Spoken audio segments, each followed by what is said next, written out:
Dear students, आज हम potential of hydrogen, power of hydrogen कह सकते हैं आप इसे, के बारे में बात करेंगे। शॉर्ट में हम इसको पीएच मान कहते हैं। वास्तव में तो ये कोई यूनिट नहीं है, एक नंबर है जो डेनिश केमिस्ट सोरेनसन ने दिया था 19 सेंचुरी में। और ये 1909 की बात है, जब 1909 में इन्होंने ये बताया सोरेनसन ने कि जो अम्ल होते हैं या ये क्षार होते हैं, उनकी हम कैसे पता करें कि ये अम्ल है या ये क्षार है या ये उदासीन पदार्थ है कोई। जब इन प्रश्नों के उत्तर जानने की जिज्ञासा डेनिश केमिस्ट सोरेनसन को 1909 में महसूस हुई तो उन्होंने उसके लिए एक स्केल बनाया जिसे हम पीएच स्केल के नाम से जानते हैं।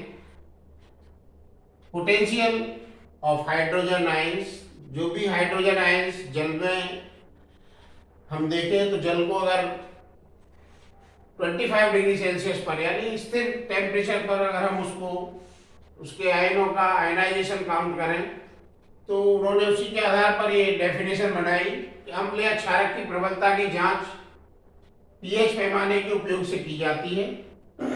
किसी भी विलयन में उपस्थित हाइड्रोजन आयनों के मोल प्रति लीटर सांद्रण में उनके ऋणात्मक लिप गुणों को ही उसका पीएच कहते हैं। PH equal to minus log 10 H plus. PH मान एक उदासीन विलयन का मान पीएच मान 7 होता है। अगर हम उदासीन विलयन की बात करें तो जब हम उदासीन विलयन की बात करते हैं तो उसका पीएच मान 7 होता है।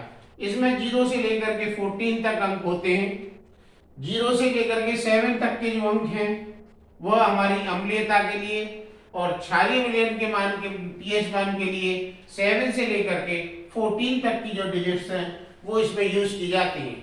डियर स्टूडेंट्स, इस पीएच मान को निकालने का एक साधारण सा फॉर्मूला आपके पास है। PH equal to minus log 10 H plus, यानी ऋणात्मक लघु गुणक को ही उसका पीएच मान कहते हैं।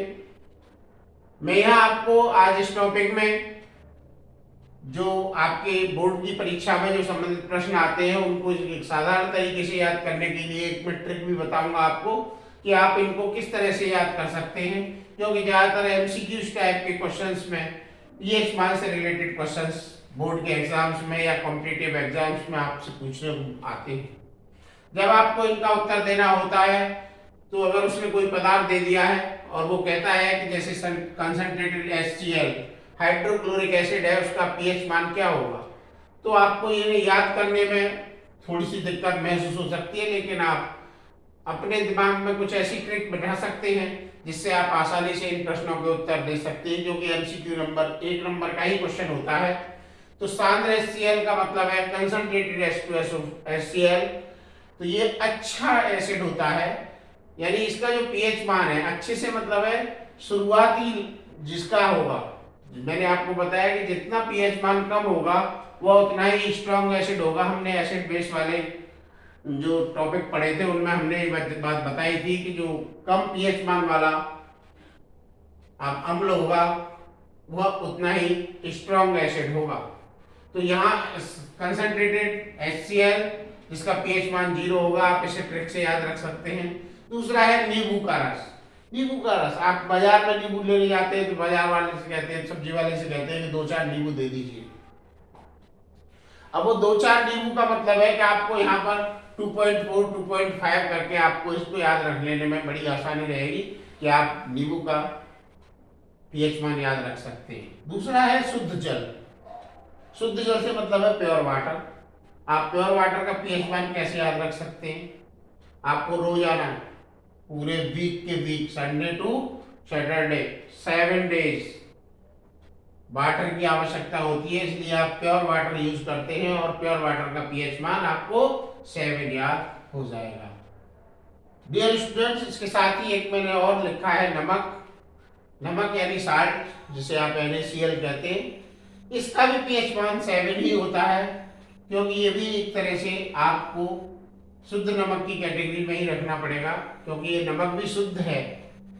अगर आप समुद्री जल की बात करेंगे तो वहां का पीएच मान थोड़ा सा बढ़ जाता है, यानी वो थोड़ा सा